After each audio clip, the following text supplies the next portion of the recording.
na itayo na yung poste na pinaglagyan ng solar panel.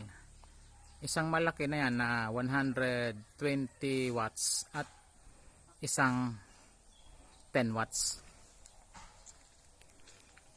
At dito pinadaan ko siya yung isang 10 watts na solar panel, at ito 500 watts naman yung ilaw niyan. Dito pinadaan naman yung sa malaki. Ayan yung main power. Ayan. At ito na. Ito na ngayon yung karugtong ng wire. At dito ko pinadaan. From solar panel to solar charge controller, na pinadaan ko muna sa breaker.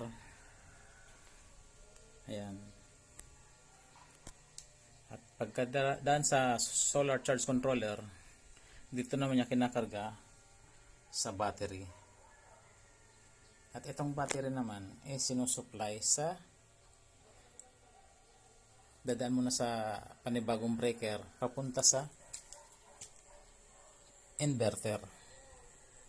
So itong inverter, ito na ngayon ang pinagkakuha na namin ng alternating current.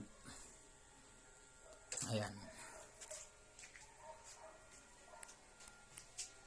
Pansamantala, gumagamit muna kami ng extension habang hindi pa nakaayos yung linya ng kuryente, yung mga plug. Connection din ito dito. Pwede kong isaksak yung ilaw at bubuksan ang extension. Ayan, may ilaw na.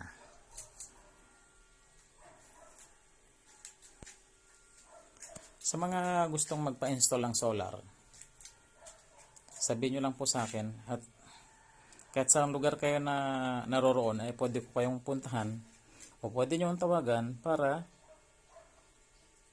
makapag-install, o depende sa budget na kaya nyo. Hindi tayo gaya ng iba na napakamahal maningil, mapagsamantala.